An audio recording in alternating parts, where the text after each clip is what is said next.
Alrighty, we live? We're live? We're live? Alright, let's do this. Yo, what up everybody? Good evening. How's it going? It's been a long time since it's been just like you and me, just like together like this. You know, you've seen me like always with other people, but it hasn't just been us. It hasn't been like that intimate relationship that we've started to build that we've missed so much. But we're back, and tonight, in honor of that, we're gonna do something special. I mean, you know, we always do something special, but like it's gonna be a bit extra special because we're gonna be doing the first 5v5 melee review breakdown commentary thing on the channel, and I have picked a doozy for us. Oh boy, have I picked a doozy for us. I've picked Partisan versus White Company from the Tournoi de Laon in France 2019. I think this is like the like end of February, beginning of March 2019. And this was originally posted on the Fédération Française de Buhurt YouTube channel, so go check them out, like and subscribe. They're awesome. They post a lot of really awesome content, high-level tournaments and stuff. Like if you're interested in the Euro scene, you should absolutely go check them out. Awesome. So this is the finals from that tournament, and it's like two top-level teams. Like White Company, we're already a bit familiar with from our pro fight with Lucas Kowal and the one with Bohumil Mazniak. So like we've seen a little bit of what two of the top fighters from that team can give. So we're expecting great things, of course. But they are up against Partisan, which is, you know, for me, at least for me, like my favorite, by hands down, my favorite by far team. I think they're the best. I think they're the strongest. They're the best at everything. I think we're going to see why. In this match, they absolutely wreck White Company. I said it. Right, they absolutely wreck them. And White Company's super good, but Partisan operates with like a surgical precision that like other teams just don't have or rarely have. It's just they have like a team psychic synergy that's they're just amazing. Right, and we're gonna go into why today. The way we're going to do this, kind of like we did with the 12s, and kind of like we do in general, is we're going to watch the whole match, rounds 1 and round 2. Then we're going to go back to round 1. We're going to break down some shit from round 1. We're going to go through round 2, break down some shit from round 2, and that's going to be that for the day. So without much further ado, let's get started. All right, we're going to go right from here. So get ready, everybody. Hope you have your popcorn, and let's hit it. All right, so we have Partisan on the right, White Company on the left. So Partisan is kind of striated into like a 3-1-1 formation versus White Company with a more traditional five-man or a 2-1-1 kind of a split. As we see that third fighter over the left side coming over to the right side. Center fighter's just kind of dancing around a little bit in the middle, and off he runs. Boom, beautiful cross check. Takes down that White Company fighter. That was an amazing punch as the guard from the right-hand side comes in and protects the center fighter from engagement. Center fighter's just kind of maneuvering over. Throws that shield punch into the fighter on the far side. Helps to take him down. There's nice relevant shots assisting his friend as the two on the left side are still wrestling. The center fighter for the White Company team has been tied up as well, so now they have at least they have two free fighters right now for Partisan running around the field as the center fighter moves over to the left side, checks out behind him, just makes sure he doesn't get run into that by the White Company guy, goes over to help his friend who just got caught up in that engagement, as that guard from before is making sure that the center player is still free. And that center player has really been key in the first opening 30 seconds of this match, as we just see these, just look at these terrifying flat snaps coming down from this Partisan fighter. It's just like abnormally perfect shots. It just look terrifying. I would not want to get hit by those.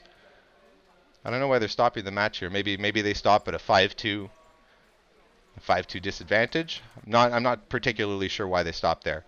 That's not immediately clear to me. As we see, same kind of strategy going forward. More of a 2-1-2 split from Partisan, now mirroring what we're seeing from White Company, as they're kind of going into like a 3-2 split here with the center fighter going over onto the left side, kind of baiting that charge from the center fighter on White Company, but he doesn't really react, as the center fighter from the first fight is over on the right side helping out his buddy, so they're engaged on a 2-on-2 on the right side, as a Partisan fighter here is kind of really just grabbing the attention of the center fighter as he goes in, kind of throws a couple little shots, runs into the corner there. Seems to try to be peeling away two fighters, but he grabs their attention for just a second. This guy comes in and tries to charge his friend from the back, but no, it does not work. He turned around at the last second.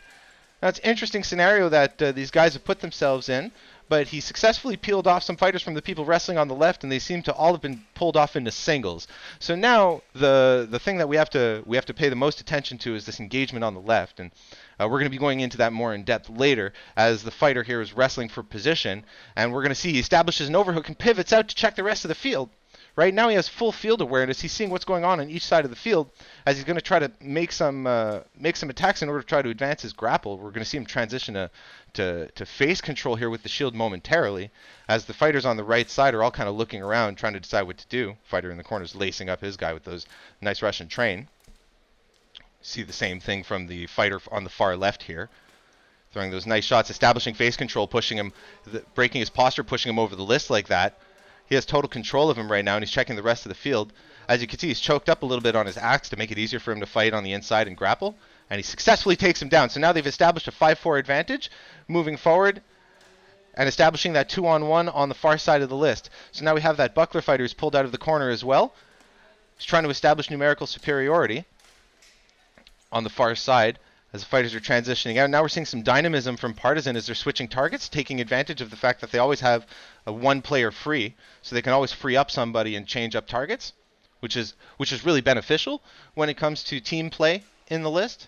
Establishing that 5v4 and then making use of that extra fighter. 5v4 is a position that's generally very, very hard to come back from. So it's good that that's kind of what they aim for before making any big moves and starting to be like really, really dynamic. They try to get one dude down before they start running around and kind of embracing that chaos.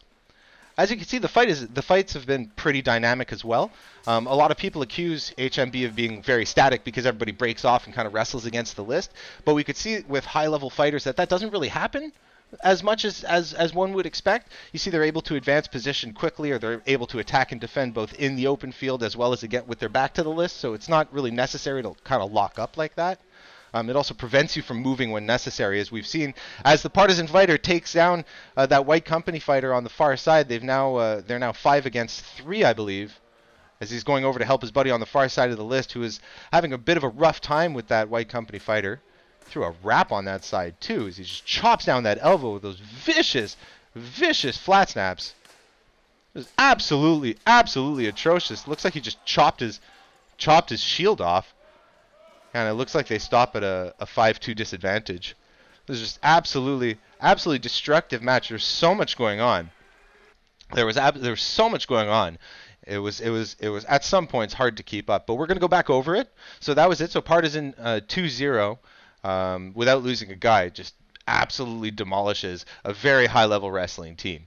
And I mean, Partisan themselves are well known for being good wrestlers, but their striking fundamentals are excellent. Their teamwork is great. Like their overall strategy and savviness in the list, like how they make use of their position, how they're constantly checking the field. Like these are things where just in this match you see so many like basic level things executed to such a high level of perfection that it just makes them vastly superior than their opponents. And they're not doing anything crazy. Right? Like, we're not seeing anybody get, like, knocked out in one shot. We're not seeing anybody getting, like, thrown out of the list with, like, crazy judo moves. Like, you're just seeing, like really tight fundamentals. Like, everything's just honed to that level of perfection where you're not fucking around and you're just doing the thing that you're supposed to do at the right time all the time. It's excellent. Excellent. It's why I think they're the best. So, okay. So, I'm going to stop gloating over them, and we're going to go all the way back to the beginning. 5 seconds here. We're going to jump back. So we're going to go back to the beginning at round 1. Okay, so there's a couple things that I want to talk about that really separate this fight from a lot of others. So first off, we're going to see, the moment the fight starts, is you're going to see the fighters on the far side are going to engage immediately, right? And they're going to draw the attention of the respective two fighters in front of them. So on the left side here, you have one guy who's like set up like a guard, but really this guy hangs back, and he kind of operates in a similar function to the center players here, right? As you're going to see these guys who are kind of fluid and they're dynamic in the sense that they're going to just kind of shift around their position, kind of be where they got to be at the right time. It's like being very fluid and taking kind of like being all Bruce Lee, you know, you take the shape of your container kind of a thing and you adopt a stance that's relevant to where the opponent is. And you're going to see, as we're going to start the match here, we're going to go slowly, And you're going to see that this fighter here, he sees that this guy down over here, he's okay. So he's going to disengage a little bit. There's nothing like crazy going on. He doesn't need to jump in and help his buddy. He knows he's going to be okay. He's up against the list. So he's going to come over and step into a more central position here, right? And he's going to kind of step around. And this center fighter here, the way he's behaving right now is super important because he's covering this position in the event that this guy tries to be aggressive and jumps over on this dude or tries to run past. Like, he's able to step in and prevent this guy from doing anything like too insane, while also being able to threaten on this side of the field, keep this central guy occupied, being able to engage kind of at any point. While you also have a guy who's free over here and a guy who's free over here. So they're like kind of almost split off into like a 4-1 split. Whereas you have this back fighter who's really prepared to move anywhere, and you're going to see him shift over very seamlessly from this position all the way over to the far side. Right, we're going to see that right about here. So you're just going to see, these guys are just kind of setting up. They're being very, very conservative as the guys on the side are fighting. And he sees, oh, this guy's about to get 2-on-1. I'm going to go back up my buddy over here, right? And you see, now we're going to set up this cross check on this dude right over here. And this was a very key moment, what we just saw. Okay, so we're going to back up a couple seconds here, right? So we're going to watch the central fighter. And we're going to watch his relationship with the middle fighter here and this guy over here who he's about to cross-check. And this was the big cross-check we saw in round 1. So you see he's already scoping out this dude, and he's kind of telling this guy, like, oh, I'm going to advance on you. Oh, too late. He runs away the moment that this guy was looking away. The moment that the dude was looking away, right? He sees that his angle is obscured just enough for him to charge over, and he knows the kind of cross-check he uses, right, is super good. Because he doesn't come in with, like, a body rush or, like, one of these, or tries to do, like, a judo move or something when he comes in. He goes in with a punch to the head, right? And with the kind of shield that he has, he gets a lot of head displacement, right? And he's hoping, oh, I'm just going to like destabilize this guy enough, and hopefully the dude will fall. Even if he doesn't fall, the other dudes should be able to jump in and take him down. The fact that he falls is just icing on the cake, but he gets so much head displacement that he breaks the dude's posture and knocks him over. And it's so seamless. It's so seamless from how he just kind of distracts this guy, takes advantage of momentary blindness, steps in, knocks him down, right? And you could see how dynamic and psychic their team is, as the center fighter was about to be engaged by the white company center fighter, and the guard from the left side just breaks off and just intercepts, right? And that momentary interception, right, beautiful takedown, right? And right here, you see he's going to chase him. That momentary interception guarantees that this fighter is still free, right? So he can move around now, and he can help establish more of a numerical advantage on this side of the list. Bam, comes in with a super relevant shot to the gut, breaks the guy's posture. It helps to take him down.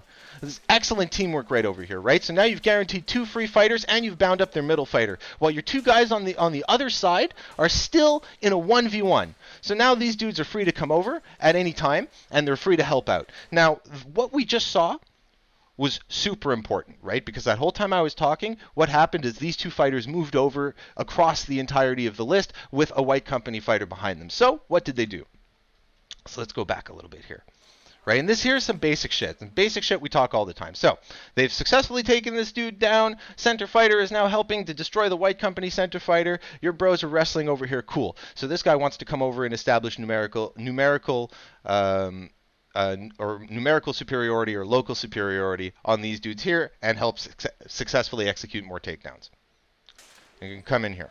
Right? And we see he runs across, boom, and he starts attacking. Now the center fighter, as he steps away, he makes sure to keep visual contact with the white company center fighter, because even though this dude is like occupying him, like, you never know, maybe he could get away, right? Or just be enough of a threat to like fuck you up while you're going in. So what does he do? He makes sure he doesn't break visual contact. He steps forward, making sure to keep his eyes on where he's going, because when you look away, some other shit could happen. So now he's looking where he's going, and he's like, oh, I'm gonna go in and help my bros. He goes in. As he decides to commit, he sees that this fighter moves. So what does he do? Instead of committing, he stops. He looks behind him, just in time as the white company fighter is about to move across the list.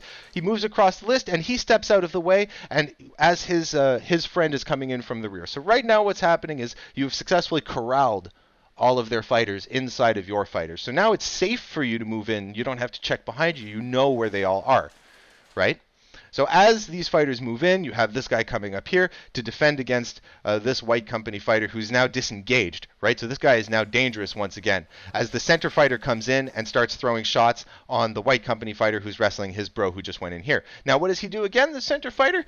checks behind him, looks around, doesn't see anybody. He knows there's a guy there. He spins around. He makes sure he maintains visual contact. You have to have situational awareness at all times. And this is super, super high level play, right? These are like high tier guys, the best in the world. But they're not forgetting to do the most basic shit, right? And this is why they're winning.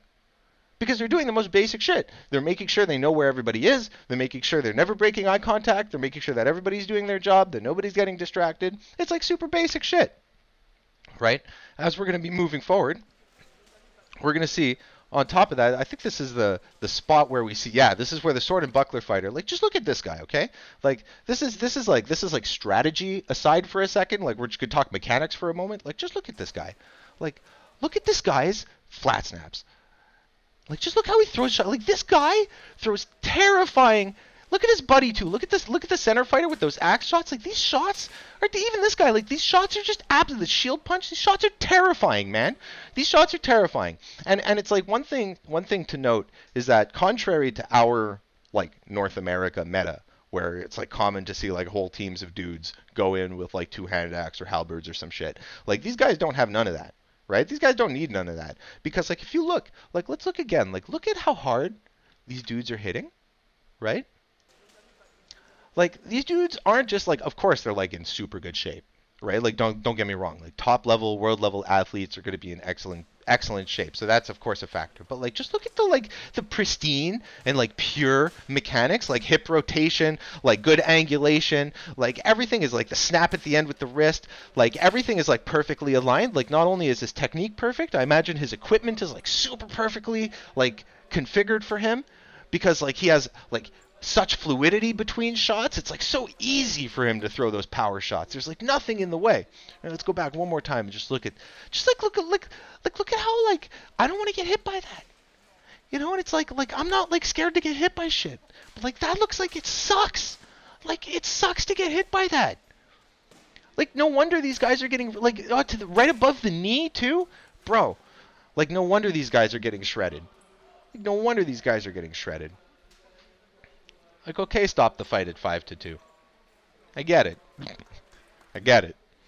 Right? And it's also, like, it's not just about being a beast. It's also just about the way you're structuring your engagements. As you see, they're always creating favorable, like, XV1 encounters. They're always, like, the first thing they do before the orchestra of destruction they unleash is establish that 5v4. Like, it's like the 5v4 is, like, the most dominant, like, the most dominant position to be in Buhurt. It's very difficult for any team to come back from a 5v4. Like, it rarely happens. And if it does, it's because there's like a huge swing, right? That like everybody goes like, "Oh my god, huge swing." So it's like it's almost expected that you lose a 5v4. And when you're fighting at this level, like, it's super bad to be in that position first, right? Generally what you would hope for is like at least that your dude suicides with the high level dude taking him down. But like it's rough to go down like that, especially early in the match. It sets them up to be able to just set the pace for the rest. So it's like they're super good at creating those like really favorable, like once they take control and they're in that position, they're always making use of those numbers, and it's very, very key. So it's like we're just gonna finish this round. We're gonna go on to round 2. Okay, and it's like I just want to say, like, as we're moving forward here, like, this isn't to say that like anything that White Company is doing is bad. It's like it's not. They're just like it's just being outplayed by like the best in the world, right? And White Company's super good, and their wrestling is good. It's not like they just get destroyed immediately, right? So, all right, so we're setting up round 2 here. So round 2, it's like starts out very similarly, right? Where they're kind of in that like amorphous position, right? So you got the one guy down over on the far side. You got the one guy down over on this side, and they both just advance and engage immediately, right? And they draw, and you could see just like in round 1, they draw the attention of the two dudes on each side. You have the guard who's like just chilling behind him, making sure he doesn't get taken down right away, but he's like not in the shit because that allows him to remain mobile. And that's like super key. right? It allows him to remain, he's like part of the center while not being part of the center because he can just move across the list so quickly, right? And you have this guy over here who's not really like directly engaged with somebody, but he's drawing like presence pressure because now it feels like there's 3 dudes who are fighting over here when there's really just like 1 dude fighting, but it's like their whole team is like, oh shit, there's like 3 dudes over here, right? But this guy could still move around really easily. And you have the center plays from before, right? The center player is like back over here. And he's like, yeah, he's right over there with his buddy. These guys are fighting over here. Right now, it's just kind of the same thing from before, where they're just kind of he even steps over all the way, kind of just baiting the center, being like, yo, why don't you just run in behind, bro? You can just run in behind. But he doesn't. Like the White Company fighters, like they don't really seem to be like super active. They seem to be more reactive in terms of the way that they're matching up against Partisan. Like Partisan's setting the pace, and they're just kind of like rolling with it. So like this guy makes like I like his play, right? He steps over and he throws a couple shots and he runs into the corner. Running into the corner is nice, right? Like, because, okay, don't run into the corner if you're going to get the shit kicked out of you, like ever, because that just sucks. And like generally people would say, oh, don't go into the corner. But like think about this for a second. So what he's doing here is he's like peeling off 2 dudes, right? And it's like you have dude over here. Dude over here is like not currently engaged with anybody. So you've peeled off a dude. And this guy is now like, oh shit, I want to go fight this guy with my bro, who's also in the corner. We're going to like 2-on-1 this Partisan guy and wreck him. But what happens, the moment he turns around, these dudes have established visual contact, right? And it's like, that's like key in our game too. That's like a thing you got to like know what your bros are doing without being like, hey dude, what are you doing? Oh, you're doing this? Cool. I'm going to like run over and assist you. You got to have like that, like that psychic, like that you just know what's up. So they establish like this visual contact. You can see they look at each other like, bro, like he's not looking, like cross-check him. I got you. Okay, cool. Right? And he's going to run over immediately. Boom. Cross-check. The cross-check fails, whatever. But now you've created an engagement over here, right? And you're not outnumbered, right? You have a little bit of an outnumbered situation over here. I would say these guys kind of should have stayed there, but he then came over and saved his buddy. So it's like White Company's doing good shit here. So now the fight's even. Right? Right now, the fight's even. But you know who makes it not even? It's this dude right over here. This dude is like low-key a hero. And because you're so focused on all the craziness going down over here, you don't see the cool shit this guy does, right? So it's like this guy, all right? And you probably just missed it unless you were looking at him. But we'll go back. Okay? So it's like, watch this dude. The first thing he's going to do, really sick. Okay? So it's like just ignore everything that's going on over here. Just ignore that right now. Just look at this guy, okay? So this guy, he's wrestling his bro down over here, okay? Right, and they're fighting. They're trading blows. Now watch, okay? White Company fighter's going to take this shield hook. Partisan guy is going to roll the hook, throw his own punch, connects. Sick play. And he's going to start fighting. He's going to start playing like hand control. Right now he's going to try to establish like an overhook or at least shoulder control, which he does. Right in the moment. Okay, let's stop because we're going too fast. So, really sick. Let's go over that again. Because I really like the fact that he ducks the hook and he counters. So you see, right, throws that first shot, boom, ducks the hook, throws his own counter, very nice. Right, now he's going to wrestle, hand control, trying to wrestle on the inside. The buckler fighter succeeds on getting the overhook of his own, but he's going to wrestle for his own overhook. And he gets successfully on the inside, and he pivots out. Right, and in pivoting out, you see he immediately checks the field, like, oh, I am safe from getting smashed in the back. I can continue wrestling this dude. And he probably also, successfully makes some kind of visual contact with one of his dudes, or at least sees that he's safe enough to be able to continue. So what's he going to do? First off, he's going to make sure his axe is being held the right way, and he's going to continue fighting this guy over here. That guy throws at the hand too. It's like, ow. Throws axe shot to the hand. So he's going to continue fighting this guy over here, and he's going to try to break his posture over the back of the list. Right, and he gets that head displacement with the shield, and he starts fighting to break his posture just a bit. Checks behind him again. He's like, cool, I can commit to this, and he starts breaking his posture over the back of the list, throwing shots to the hip. So this guy's probably taking out his legs here. He's probably having some, it looks like he's wrestling his legs. I can't really see through the cage, but he's successful in taking him down. He's broken his back, and he's pushing him down. Bam. Now, 5v4 established. Right now, they can start swingy plays. So he's going to come over, and he's going to start swinging on his bro down over here, making sure his friend is like in a better position. This guy's going to get out, and he's like, cool, I can start moving around. These guys are going to start fighting. They're going to start throwing shots. And then it's going to become like, your symphony of destruction from before. Now they're able to switch targets more effectively. They can be a lot more dynamic. They can set up cross checks because you always got a dude free. So you can always make sure that you got one dude who's running around fucking all kinds of shit up for everybody, right? While all of your other dudes are super strong wrestlers in their own right. So you can leave one of your dudes alone and not be stressed out that they're going to get wrecked because your guys are really strong. Speaking of which, this guy almost took him down over here. You see, trying to do a really basic takedown here. Grabs head control and he tries to grab his head, break his posture, walk him backwards. Very basic shit that they're trying. Nothing super crazy. Right? And that's often what separates like the best fighters from like, the middle tier or like the high low tier, the lower parts of the high tier, is you just see that they're like really good at doing the basic shit. As you see, like this White Company fighter does an excellent job of wrestling this Partisan fighter over here. Actually, very, very good. You see they're continuing to fight down over here with that numerical superiority as this guy successfully takes down his friend over here. So now they're really in a power position. He's going to come over here and help his buddy, who's having a bit of a hard time wrestling this White Company fighter. He's going to throw some brutal shots. A nice wrap shot. He throws that like nice little wrap shot. And he just starts throwing these like these hellish shots on the elbow. He just like explodes the guy's armor. Just like look, the guy explodes. And they call the match 5-2. Runs across flying knee. They really like going to that flying knee. So I also want to go to, I think it's around here, yeah. So I also want to talk about this team grappling that's going on the far side. It's about 308, I think. So we're going to see this guy's grappling over here, and he like sweeps this dude's leg, and he tries to break his posture, and his friend comes over and throws a shot at the top of the knee, kicks out his leg while his friend is hooking it, and he continues trying to hook it, continuing to break this guy, forcing him into the split, right?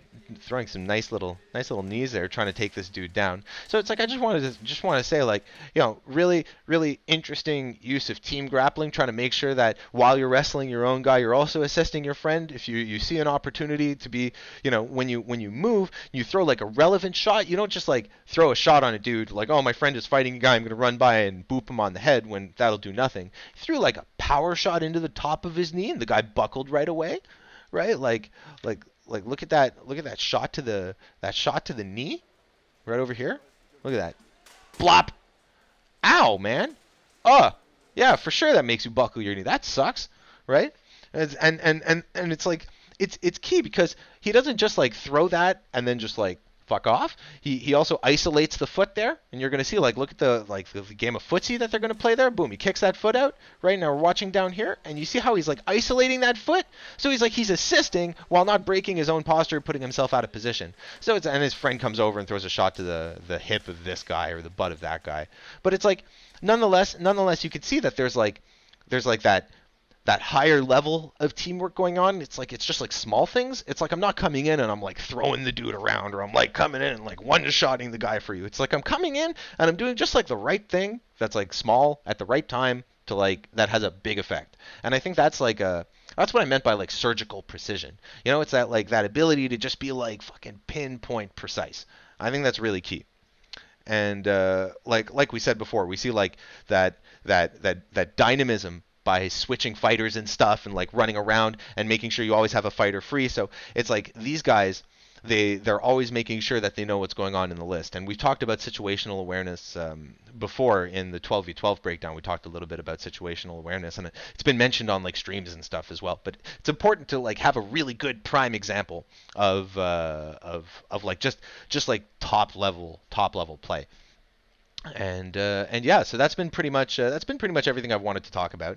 And again, this isn't to say that White Company performs badly or does anything wrong. Like in fact, they do super well. Like if you go over the fight and you look at things from their perspective, like they're up for a while, man. They wrestle very very well, and it's like they're not out of position easily. So I wouldn't say it's like easy work for Partisan, but they make it look easy, right? And that's because they're so good. Because they know what they're doing at every time, at every moment. So it's like every time you do something, it's relevant, and it's like there's like a brain level in it. It's like you're thinking. It's like you're thinking on your feet, but you're thinking critically. It's like when I'm going to do something, I'm going to make sure I do a thing that's relevant.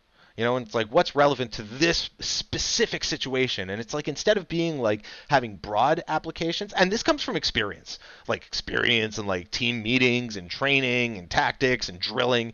But it's like a combination. It's like the perfect storm of all of the best elements, right? And it's just like knowing the exact perfect thing to do at every moment, down to like just how to like walk around the list, right? And it's like that's what separates like the toppity top of tippity top of 1%, right, from the rest of the high level field. And it's like when we talk about like ideals, right, and we're like, oh, who's our like Wayne Gretzky's, and like who's our like, I don't know, Michael Jordans and shit. Like these guys are like the Wayne Gretzky Jordans, right? Like I want like Air Gladkovs. You know what I'm saying? Like these guys are like the tippity top of the iceberg. And it's like, don't worry, like other teams are gonna make it there too, right? It's just a matter of time because that's how shit works. But it's like, up until recently, like it's hard to say what other teams like really like approach the level of consistency and performance, you know, outside of like isolated case. I mean, like Western Tower did super well at Prime 2020, right? And it's like Burn is like savage, and like Old Friends are savage, and like all of those teams, they're like all make each other, and like it's I don't exactly know how they're all formed, but it's like, you know, like I don't know what like the level of incestuousness between like Burn and like the other teams and stuff are in terms of like how they all cross pollinate, because I'm not part of that scene, but like yeah, man. Definitely like high level shit. So yeah, so that was it. So like and subscribe. I hope you guys had a good time. Thanks for watching. There's going to be a lot more in the future. There's more content coming, and it's been great. It's been great spending this time with you again. I missed you guys. Yeah, so have a great evening, and peace out.